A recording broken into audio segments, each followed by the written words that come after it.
All right. So I do not have the results. I will have the results Thursday.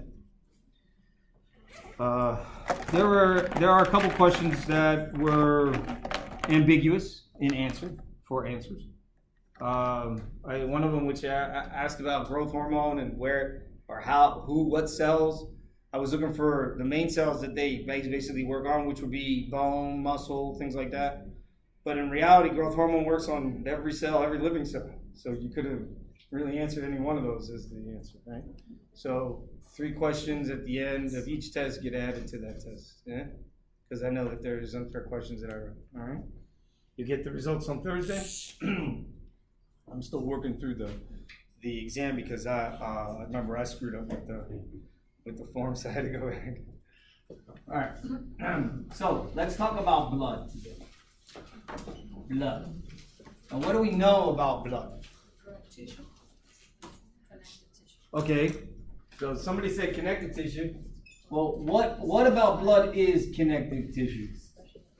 Okay, so what about blood is specialized connective tissue? Because those of you who have, you know this already. Because I covered this. This goes back to chapter 4. This is why I told this chapter 4. I told my 2085, so chapter 4. If you want to succeed in 2086, you gotta know that chapter 4. What? It's a fluid tissue, exactly. But then what can happen? It can clot. What does clot mean? What does it mean to clot? Anybody? Coagulation. But what does it mean to coagulate? Okay, good. So you're telling me what the effect is of it, but I'm asking you, what is it? I'm sorry? It gets thicker, more viscous. I got a little fluid in my ear, I'm sorry. It gets more viscous. It gets more viscous. Okay, it has something that has to do with the platelets. We're getting closer. Okay, fibers. I'm getting closer. Getting warmer. Getting warmer. Anybody else? Is it oxygen? They're factors, guys, that the liver produces. They're called the coagulation factors. And it's these coagulation factors, coagulation factors produced by the liver. So coagulation factors. It's interesting because they're not just produced by the liver, but a large portion of them are what we call the coagulation cascade. So these are factors, and they refer to them as a cascade event. Because these are like renin acts on angiotensinogen to convert angiotensinogen to angiotensin 1. And just like ACE acts on angiotensin 1 to convert angiotensin 1 to angiotensin 2. And angiotensin 2 will increase vasoconstriction, which will increase blood pressure. It'll what? It'll stimulate that last step in the synthesis of aldosterone, which will reclaim sodium from the kidney, which will also increase blood pressure. Yes? And it'll go to the brain, stimulate the hypothalamus to produce, store, and secrete from the posterior pituitary ADH, which will also aid in going to the kidney, absorbing water, which will ultimately increase blood pressure. Yes? So just like that cascade, that renin-angiotensin cascade, they call it, we have another cascade. But this cascade is specific to change blood plasma from liquid to solid state. It does this through these factors, these 12 factors that are referred to as the coagulation factors. When these coagulation factors act on each other, when one gets activated, it then acts on the next, which then activates the next, which activates the next, which then activates the next, which is a cascade event. You ever see it? Una cascada. Right? Cascada in Spanish it's a cascade, it's a waterfall. So you imagine you got all this water, you get step by step by step by step by step kind of thing going on, right? And that's what's happening. So the coagulation factors, well, there's an intrinsic pathway an intrinsic, apologize. Let me get my. So there's the intrinsic pathway, and there's the extrinsic pathway. And I'm not going to ask you what all the factors are. I mean, this is 9. Some of them, there are some, but they all will converge into this common pathway. That common pathway will take prothrombin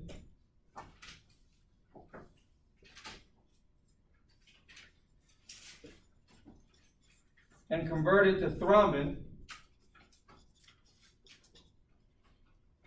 And thrombin will act to convert fibrinogen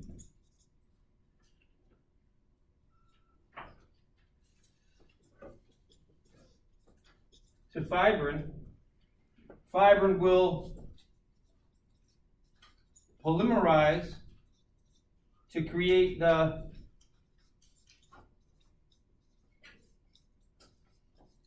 mesh network.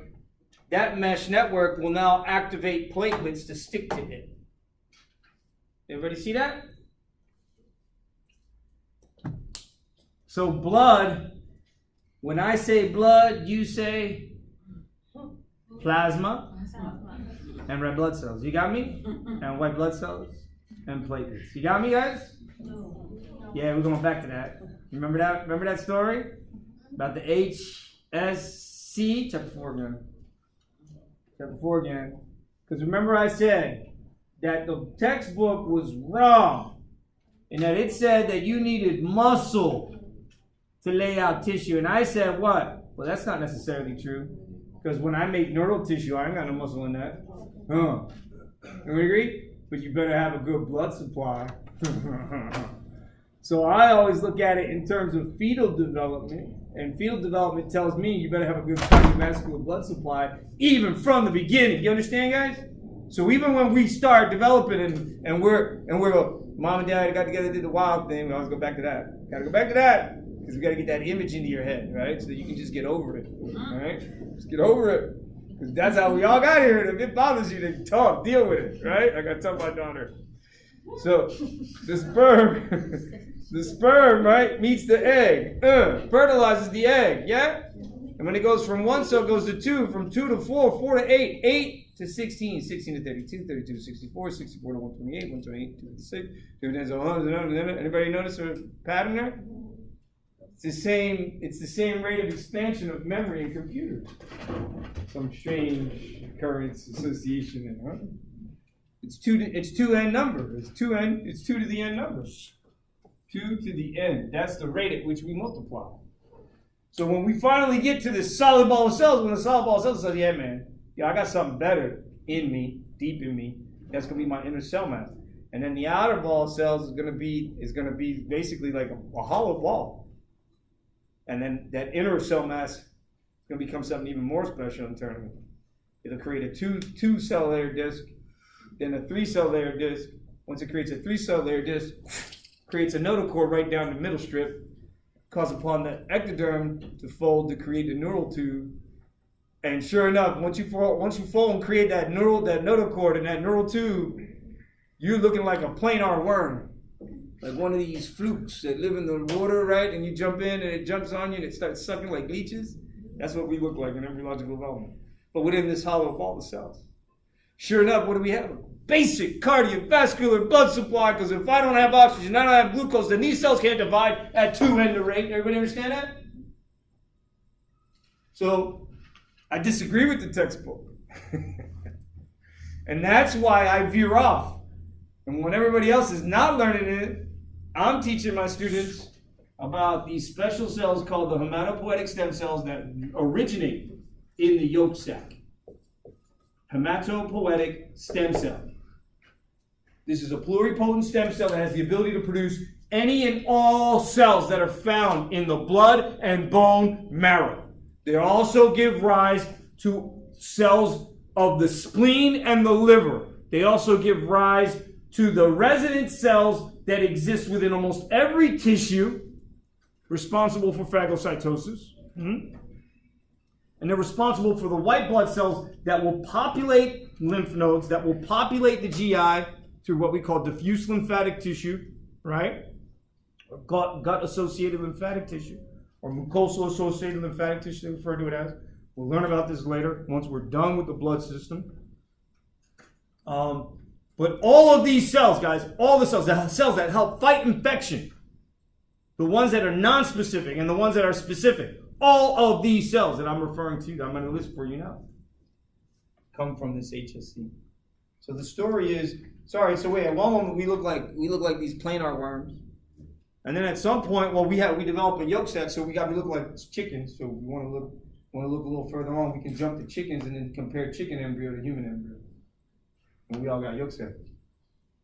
But our yolk sac is, because we're not chickens, then our yolk sac is destined to be destroyed. Does everyone agree? This is destined to be removed, shut down, no more. So the HSC has to leave. Everybody understand the story? So the HSC leaves the yolk sac, and sure enough, where's it going to go? The HSC will move. It'll move into liver and spleen. Primitive liver and spleen. It's actually going to help. It's actually going to help create cells that are going to help to create more of what the liver and spleen do. Well, what do we say? What's one of the jobs of the liver? Coagulation factors, right? Angiotensinogen, yeah? And albumin. Don't forget that one. So look, I'm going to write them over here. So here's how important the liver is. One, it produces albumin. That is so important because this controls how much fluid we recover from all tissues. From all tissues. You understand, guys? Separately, blood is producing angiotensinogen. Because so if my liver is bad, if I've got hepatitis from IV drug abuse, or from eating too much raw seafood, you think I'm joking? Yeah. Oh yeah. I had a friend of mine. He used to love eating clams, raw oysters off the Jersey Shore. And I tell you this story, I know those of you who heard this story before, this is a true story. I have a lot of friends who've had a lot of diseases. Right? My disease was common sense, is what it was. Lack of common sense, right? When I was a kid. So that's why I'm suffering now, man. If I had more common sense as a kid, I wouldn't be suffering the way I am now. So my one friend, good-looking guy, attended Princeton, between Rutgers and Princeton University. He was playing football. I knew him because his family ran the local business in Bristol, Pennsylvania, and my mom basically ran for them because she was the head seamstress. And his name was Tony Jr. His father was Tony. I knew Tony because Tony gave me a job when I was in 5th grade. I'd wake up every morning when my mom would come in, and I would come in and vacuum the fitting rooms and remove all the pins so that when the women came in to try on their dresses, right, everything would be clean. And then when prom season came around, I'd be up there putting all the tuxedos together, hustling with Tony, putting the tuxedos together to get them ready for the guys to come pick them up. Make sure they got the right shoes, that the shoes were sprayed, that the tuxedo was pressed and that it fit them, have them try it on, blah, blah, blah, this and the other. So I was a little hustler when I was a kid. All right? So this guy, he had a good life. Right? I was just a kid from a working class family. This guy, he had a real good life. They had their yacht and they had their boats and they were always on the shore. And so sure enough, he goes out there one time and he's eating, and they rush him off to the hospital, and he lost half his liver that day. He got acute liver failure. He almost died. So a year later, I see him, of course, all kind of scarred up. But not only did he lose half his liver, he developed an arthritic condition because of the bacterial infection. Now, look it up. There are forms of arthritis that can be caused by certain bacteria that get into the bloodstream. Cause a massive inflammatory reaction. Same thing happens when you get a cold, yeah? Common cold, your joints hurt because it's the inflammatory response that too much fluid moves out and doesn't come back in because the liver's trying to detoxify. This is what happens when you get stuff that affects the liver. Yeah, guys, you understand me? I'm giving you nooks and crannies of information you walk away with that it'll satisfy for the rest of your career, and then some. So the liver makes albumin, angiotensinogen, and also the coagulation factors. So you see, guys, if something's wrong with my liver, am I going to have problems with clotting my blood? Yep. Yep, sure enough, absolutely. Am I going to have problems controlling my blood pressure? Absolutely. Am I going to have problems recovering fluid, so I'll have tissue edema, general tissue edema called anasarca? Sure enough, yeah. Guys, all this is in med-surg. All this is in med-surg, yes. About the tissue edema, is that what the albumin helps with? So the albumin is a protein, Okay. an extracellular protein that the liver produces, puts into the blood, plasma. You hear me? Because all we're talking about now is plasma. I got the HSC down there below, that takes the cellular component. The plasma has protein in it, and it's soluble. Albumin is one of the biggest. The other one is prealbumin. And then there's another set. They're called globulins. There's alpha globulins, beta globulins, gamma globulins, and delta globulins. And the majority of those are gamma globulins. The gamma globulins are specific for a group referred to as immunoglobulins. The immunoglobulins are produced by B cells. There's only 5 of them: IgA, IgD, IgE, IgG, and IgM. Those are one of a subset of cells that are derived from the hematopoietic stem cell. Everybody see it? So blood plasma isn't just fluid. And if we're really talking, what else is blood plasma? Now, 60% water, baby. Water is the elixir of all life. So should you understand the chemistry of water? If you don't understand the chemistry of water, should you go back and read it in chapter 2? Yeah. If you don't understand electrolytes, should you go back and read about it in chapter 2? Yeah. That chemistry, I taught it to you. Ionic bonds are weakest in solution. So anytime I put a salt in water, it's going to dissolve. Sure enough, that's what plasma is. It's not just water, is it? No, it's not. It's got large amounts of sodium in it. It's got potassium. Yeah, it may have small amounts of potassium, but it's got it. It's got chlorides. It's got phosphates. It's got bicarbonates. Which are not bicarbonates. Should be hydrogen carbonate, right? Or monohydrogen carbonate, because it's one hydrogen. HCO3, -1. That's not all we have in our plasma, yes? There is a small amount of gas that's dissolved in blood plasma. So where are we going with this? Carbon dioxide, what else? Calcium? Oh yeah, well you can put as an ion, yeah, you better put calcium up there, absolutely. Calcium you put up on it. Copper, iron, blah, blah, blah. You keep looking up, chapter 2. You see? So blood plasma is doing a lot. Does everyone understand? Blood plasma is delivering the calcium necessary for any and all extracellular exocytotic processes. Everyone agree? Anytime a protein wants to get rid of something, hey, I gotta have calcium come in from the outside world. That means it's being fed by plasma. Everybody understand that? All tissue is fed by blood plasma, guys. All tissue is fed by blood plasma. The brain is fed by blood plasma. The liver, the heart, the kidney, the GI. There is nowhere, the nails, the eyeball. Do everybody understand me? Your hair, the bulb of your hair, is being fed blood plasma. Not the red blood cells, not the white blood cells, not the platelets. Do you understand me, guys?